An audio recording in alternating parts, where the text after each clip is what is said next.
Je veľmi smutné, že Alan Ritchson má za posledných 10 rokov iba jeden jediný úspešný film, a to je Ordinary Angels, ktorý ani nie je akčný. Samozrejme tu je seriálový Reacher, to je výkladná skriňa tejto hory svalov, ale inak je to skôr bieda. A nie, že by sa nesnažil, bol predsa v Ministry of Ungentlemanly Warfare od Ritchieho, myhol sa vo Fast and Furious 10 alebo Hunger Games, ale ani jedno z toho sa nedá považovať za nejaký majestátny úspech. Tento človek je v zlatom veku, ktorý mu ale už pomaly končí, ale bohužiaľ nie a nie sa usadiť.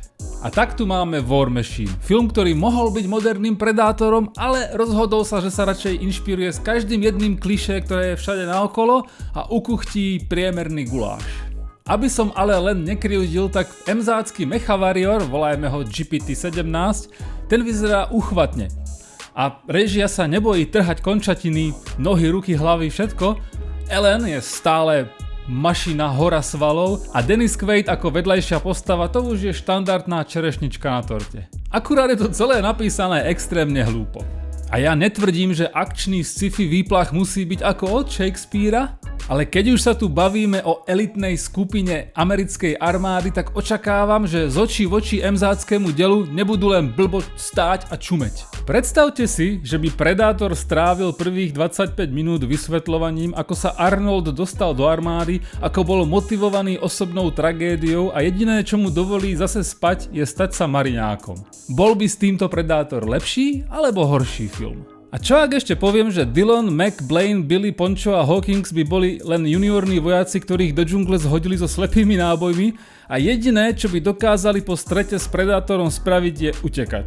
Samozrejme, Predátor by nestál o miechu a stavce takýchto nímandov a tým pádom by sa tiež musel trochu zmeniť. A tak by bol len hlúpe vojnové zariadenie, ktoré pomaly prenasleduje pár ľudí džunglou a keď ich nájde, tak nevie ani poriadne trafiť. A to presne je War Machine.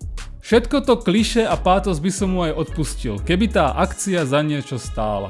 Lenže tá elitná skvadra US Rangers je neozbrojená, vystrašená a nechá sa dobrovoľne zastreliť.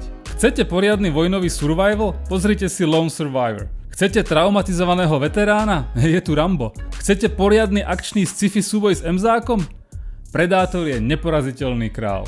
A ten fakt, že na konci všetkým spadla sánka z toho, aký neuveriteľný intel na zničenie emzáka dostali, to je do neba volajúce. A aby bolo jasné, ak sa vám konkrétne tento film páči, pretože je to akčný výplach, sci-fi blbosť, tak je to v poriadku.